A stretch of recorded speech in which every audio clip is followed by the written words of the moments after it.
Hey, it's Dr. Nina, and welcome to You, Your Body, and Your Health. I'm so happy that you chose to spend your Friday afternoon with me, hopefully again. And today's show is all about carbohydrates. So I'm going to give you the lowdown on carbohydrates. Now, I want to I want to share something with you before I even start. I had a whole outline set up for this show. I always have an outline for my shows. And I met with a client, a longtime client, who went into a frenzy over some carbs she ate. Cheddar Bay biscuits from Red Lobster, right? And it basically sparked something in me where I said, you know what, I'm going to have a different conversation with my audience today. I'm going to have a conversation that goes against this outline that I put together because I really, if I say that the fat I talked about last week was a dieter's nemesis, carbohydrates are totally misunderstood. And if nothing else, I want you to leave this show realizing that carbs are not the enemy. Really, we can be our own enemy to our own selves. And why do I say this? Well, we're talking about health span in this show, and I say it every week. Health span is the number of years that we're healthy within our lifespan that we don't have any control over. We do have control over our health span. And I'm going to tell you this, come close to the screen because I'm going to tell you this. If we don't learn how to have a healthy relationship with food, and that includes carbs, that is no health span. Why? Why? Because we have to eat to live. It's not like drinking alcohol or smoking cigarettes, something that you might like to do, but you can stop. It can be an addiction. We can't stop eating. We have to eat to live, period. And eating to live requires some level of carbohydrate intake. We need carbohydrates for energy. We need carbohydrates for disease prevention. And believe it or not, we need the calories in carbohydrates because we need calories. So if you take nothing else from this show today, know that I had an outline plan. Oh gosh, that hurt. Because I get so structured and academic sometimes. But I really want to have that conversation with you today. And I want you to keep that whole notion of having a relationship with food, a healthy relationship with food in your mind as we progress through the show. Now, I'm going to get a little academic on you like I always do, but I really need you to understand that carbs are not the enemy. Not all carbs are the same, which is what we're going to talk about, but carbs themselves are not the enemy to weight control. Now, with that being said, go ahead and drop me a note. And I want you to drop me a note and tell me where you're from and what's your favorite carb. Okay? Tell me what's your favorite carb, whether you think it's good or bad. Say where you are and where you're tuning in from and what's your favorite carb? My favorite carb is bread. I love bread. In my Oprah voice, I love bread. Okay. And I eat bread when I want to eat bread, but it's all about how you eat it, what types, how you bring it into your diet. You understand what I'm saying? We got to live here, folks. Now keep that in mind. And I'm going to also do my aging successfully segment today. We're going to do it a little different. I got a special guest coming in, and we're going to talk about carbohydrates and premature aging because there is a link between carbohydrates and premature aging. But we're going to talk about how exactly to make it work for you. Because again, we're going to eat these carbs, folks. We're going to eat these carbs. We're going to eat our pasta. Now, some of them's French fries. I get it. I like those too, but we're going to eat these carbs. We're going to live this life, y'all. Now, let's get into the academic stuff. I just had to get that off my chest. You know what I mean? Sometimes you got to get it off your chest. Now, what are carbs in the first place? Can anybody tell me? I thank you so much for answering these questions honestly. First of all, I want to stop and say that because sometimes we get real prissy with our carbs. We get real goody two shoes. Like I don't eat bread and I don't do this. But thank you for answering these questions honestly. And letting me know that carbs are a special part of your life, just like they're kind of a special part of my life. So what is a carb in the first place? Well, truth be told, carbs is a type of macronutrients. So it's one of three macronutrients. We talked about fat already. That's one. And protein, we're going to talk about next week. But carbohydrates themselves are a type of macronutrient. Now, as we talked about before, every gram of fat yields 9 calories per gram, right? So that's, if you have 10 grams of fat, it's going to yield 90 calories. On the flip side, carbohydrates and protein as well, they yield about 4 calories per gram. Now, looking at that at face value, what are you going to say? Well, if they yield 4 calories per gram, that means that I can eat more carbs or, more protein because they don't yield as many as fat. This is one of the places that we tend to go wrong. Even though carbohydrates have less calories per gram than fat, so you get 90 to 40 in that situation, it depends on the type of carb you get, and they have a whole different set of effects that fats don't have. Now, there are 3 different types of carbs, and I want to talk about this and get this out the way for the discussion, because these 3 different types of carbs are going to have different effects on the body. Some of these carbohydrates will cause you to gain weight, possibly, and they promote disease. But other carbohydrates actually help you maintain a healthy weight, and they help you prevent disease. So these are the distinctions that I want you to understand as we go into this conversation. And I'm also going to use the terms good and bad carbs, but I have a secret. Well, I don't know if some of you know it by now, but I don't like labels. I don't like good and bad anything. I use these labels because people are familiar with them, but no, in my heart, I can't stand these labels. Good food, bad food, because the truth is, if I eat a carb and it's classified as bad, that doesn't make me a bad person. That's living. Okay, so we're gonna talk about good and bad carbs because I that's what everyone else says. But know that I don't like labels. Give me a fist bump if you don't like labels either. Give me a fist bump if you're tired of hearing clean eating. Like if you don't eat clean, you eat dirty. These are the things that are gonna keep it. Believe it or not, it's judgmental, and I'm all about having healthy relationships with food. Okay, that's what I'm all about. So let's talk about these different carbs. And we're going to use these good and bad classifications because that's what everyone else does. So we have sugar. We have 3 types of starch, first of all. You have sugar. I'm going to put a little visual up here to go as a talk. And thank you for those fist bumps. Yes, Wanda, Kim, Linda, I don't like those labels. I don't like them. That's just me. That's just me. And I do this for a living and I still don't like them. But anyway, we have these 3 types. We have sugars, we have starches, and we have fiber. So to understand a carbohydrate is to understand that there are 3 different types. Now, the sugar is housed in everything.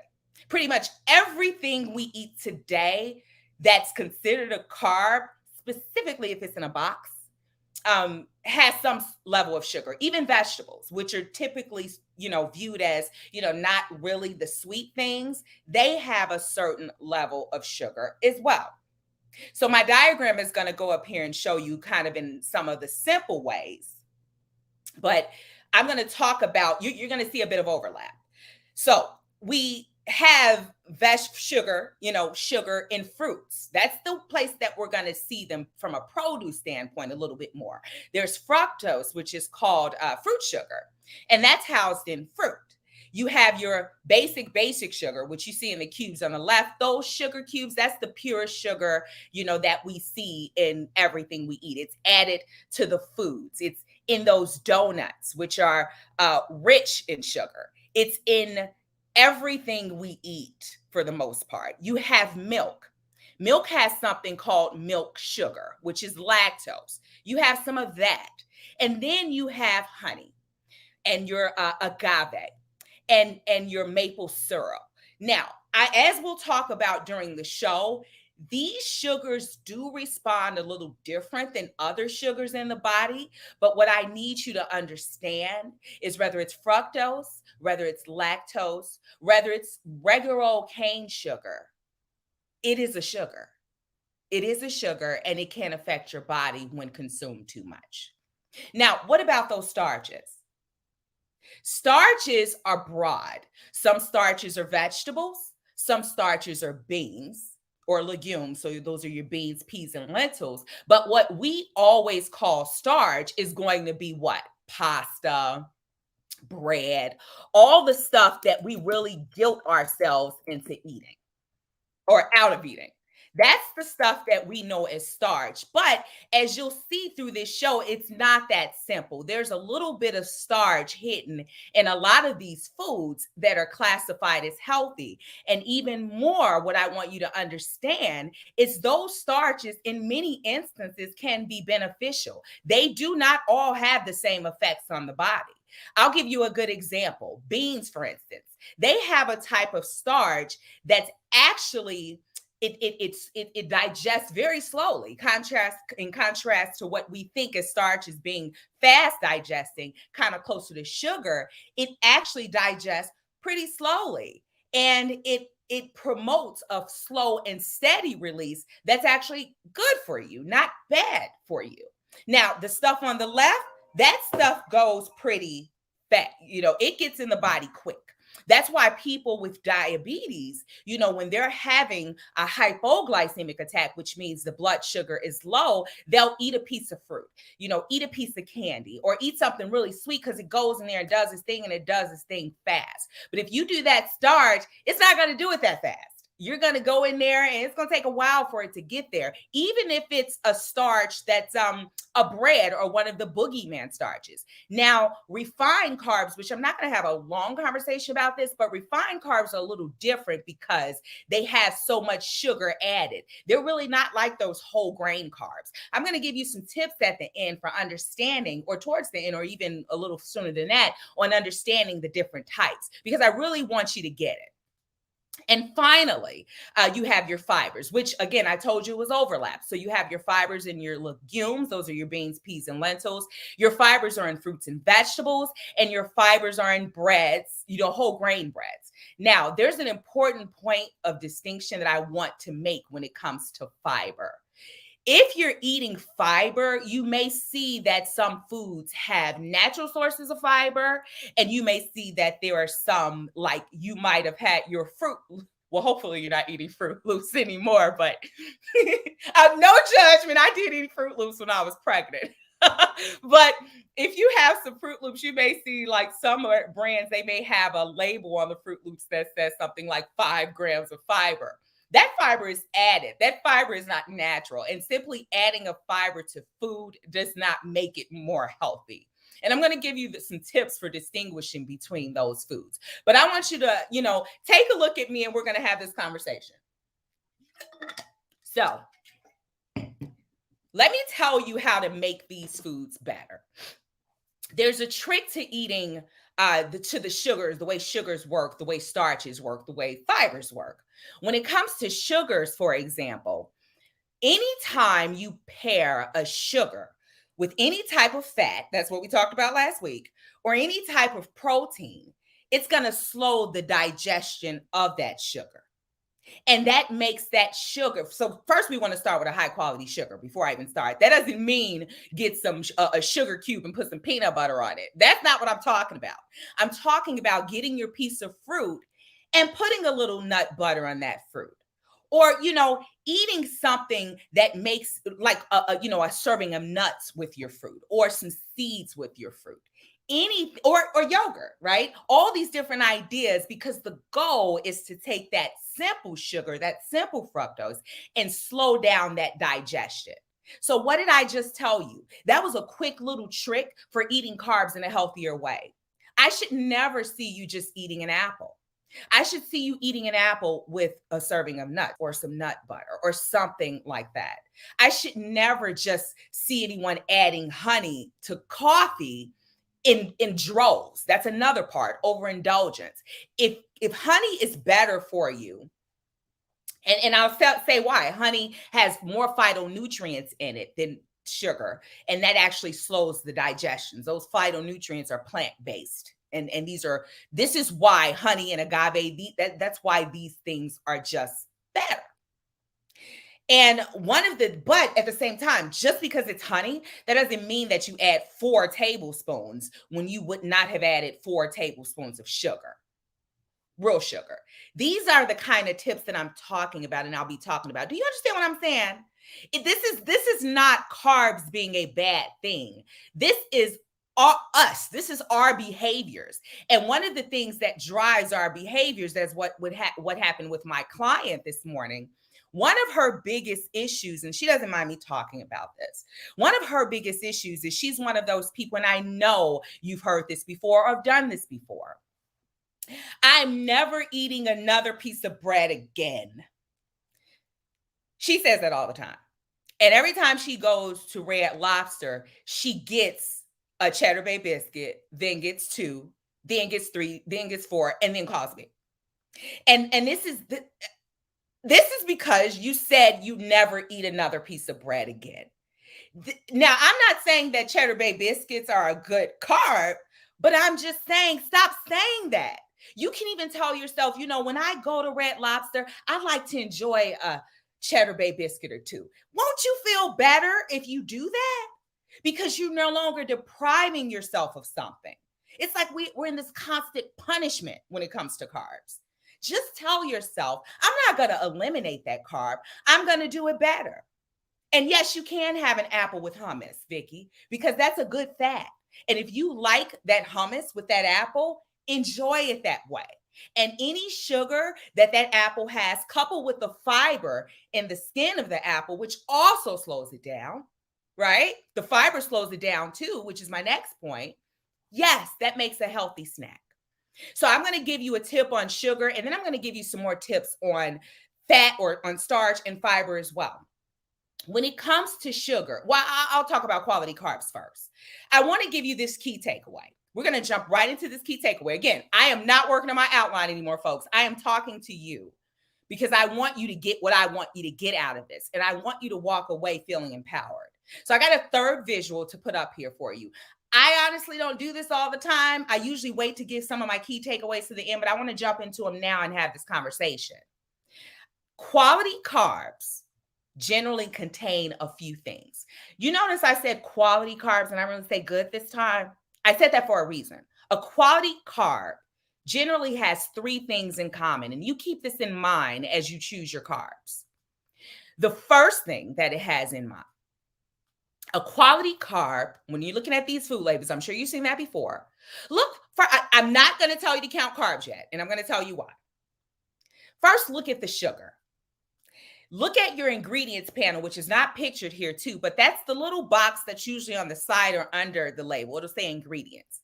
Look to see if sugar is a first, second, or a third ingredient. Ideally, if you look at this label, you don't want your sugar to exceed 25 to 37 grams per day. And if you see this label, there's a total of 5 grams of sugar, which comprises about 8% of the total calories. And that includes added sugars, which added sugars can be table sugar, but it also can be something like a fruit juice sugar. Now, I want to be clear. A lot of these products that say all natural sugars and stuff like that, that doesn't mean that it's better. I'm serious. It doesn't mean that it's better. It just means that they took some apple juice or some really sweet fruit juice or nectar, and they added it to the beverage. That doesn't mean it's better. It still has sugar, and the sugar still does the same thing. So really err on the side of 25 to 37 grams of sugar per day. And that's about 6 to 9 teaspoons of table sugar, if you want to know what that would look like. That's it. Now look at that and see that that's about, depending on what range, if you're on the 25, that's about 20% of sugar in a day in this label. A second thing, starch. Again, starch is not the enemy, folks.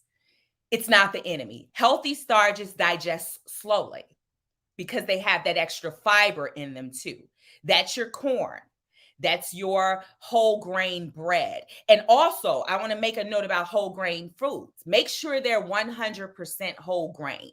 A whole grain on that ingredients panel should be listed as a first ingredient always, or it's not a whole grain. It could say made from whole grains or contains whole grains, but unless you see that whole grain listed as a first ingredient, it's not a whole grain food.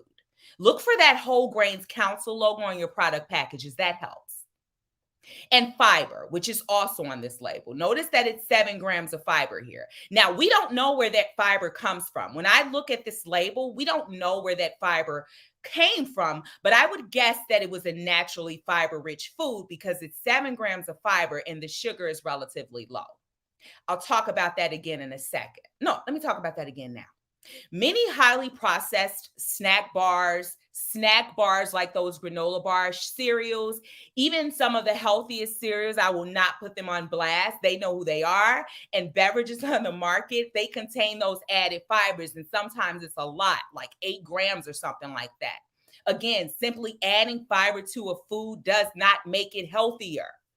Whenever you see a whole lot of fiber in the food and it's usually not treated as a healthy food, check that sugar. Check that sugar and see if sugar is listed as a first ingredient. And you know that that was added fibers, not a natural source of fiber. And that sugar, that fiber label was stamped on there to deceive you into thinking the food was healthier. And finally know that 25 to 35 grams per day, and you see this is 7 grams on this label, is associated with the lower disease risk. And it's also associated with weight management because it promotes healthy stools, removal of unhealthy fats from the body, or removal of unhealthy waste products from the body as well. So fiber is good. So go ahead and digest what I just said. Let me know if you have any questions in that comments box too. You're going to love this last picture I'm going to show you because I really want to bring it together for you. And I'm really responding to the comment of, I wish I could just eat and not have to think about it. Oh gosh, me too, girl. I wish I could do that too. But my goal is to empower you. This can be fun. I don't want you to think about it. My last slide is going to show you what I mean. But for now, we have to think about it a little bit today, just today. This is my final key takeaway. I know this went fast. As with fat, when it comes to consuming carbohydrates, it's about how much of them you eat and the general quality of your diet. Please understand me when I say this. Now, the general guidelines say that carbohydrates can make up 45 to 65% of your total daily calories. Honestly, that doesn't mean anything to someone who's not looking at anything. In this case, if you get 2,000 calories a day, between 900 and 1,300 calories should be from a carbohydrate. Blah, blah, blah, right? No one is walking around with a calculator doing percentages. I get that. Know, however, if this is helpful, and if you read a label, this translates to about 225 and 325 grams of carbohydrates a day. More numbers. But understand that these are general guidelines and not necessarily global standards. I want to give you a point of reference. Low carb diets like the ketogenic diets require reducing carb consumption to about 20 to 50 grams of net carbs per day. You want a reference point? A cup of cooked beans contains about 35 grams of carbs. Just a cup of beans. Does that mean eliminate those beans? No, that does not mean eliminate those beans. You don't have to. That means that you eat a cup of those beans because that's a serving.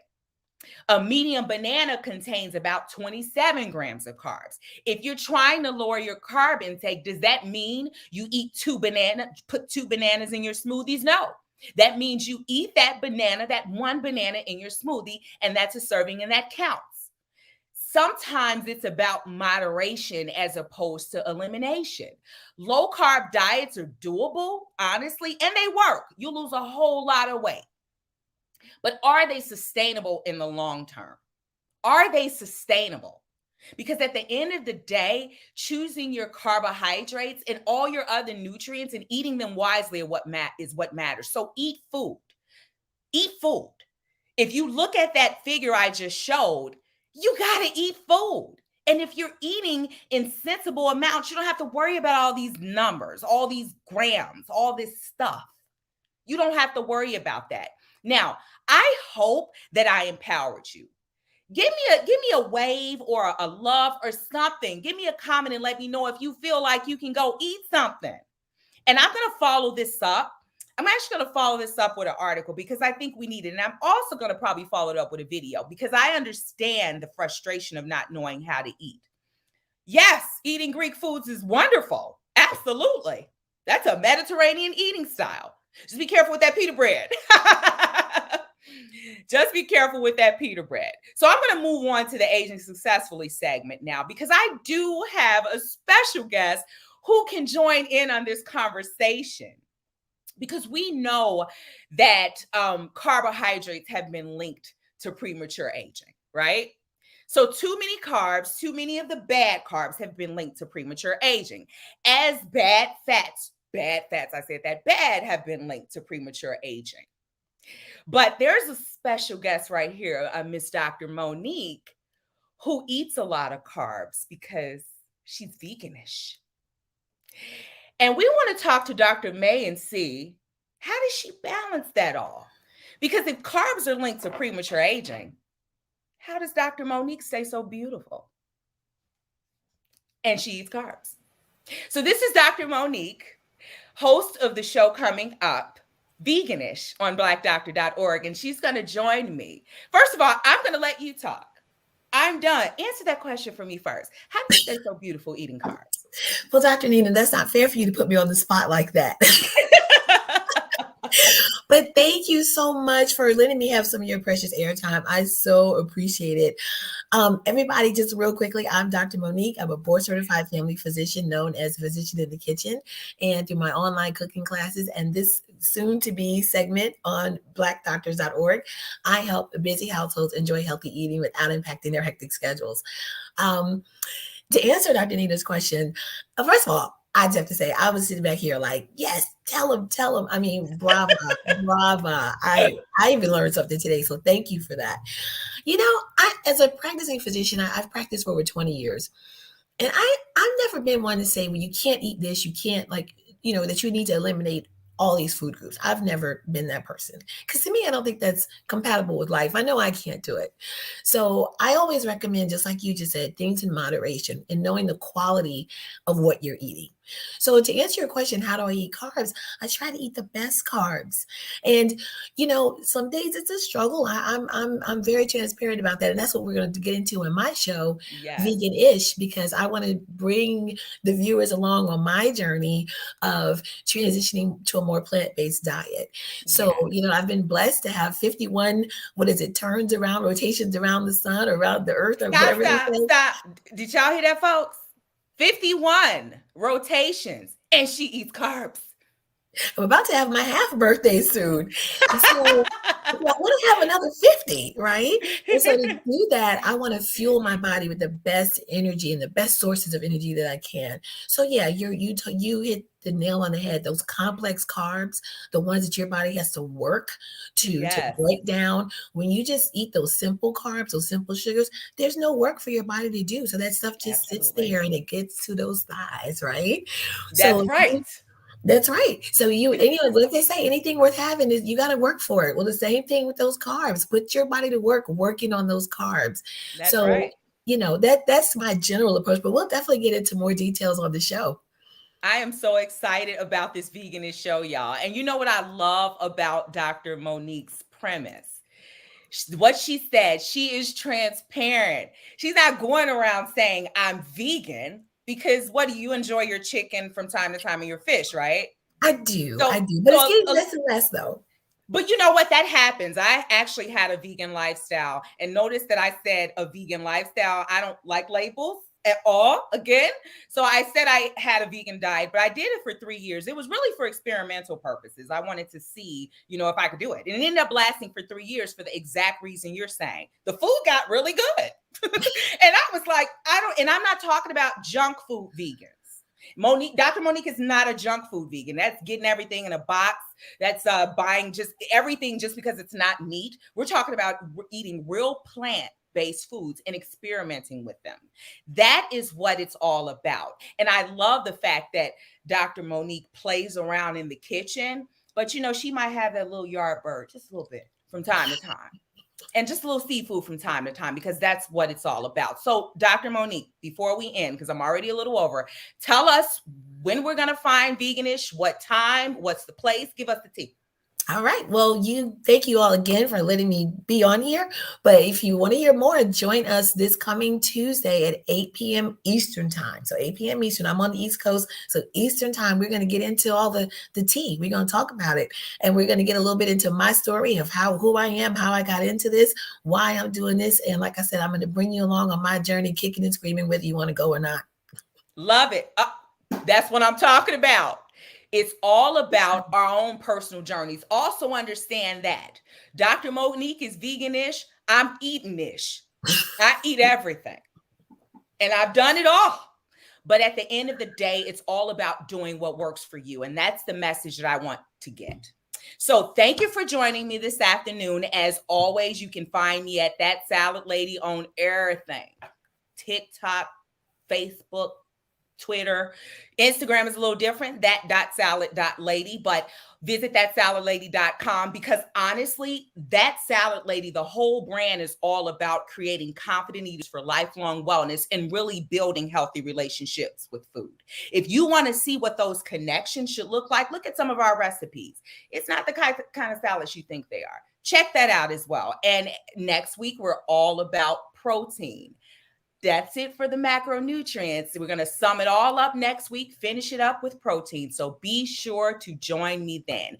As always, if you have questions, keep putting those questions in the queue and I'll answer them offline. And I'll see you then. Take care.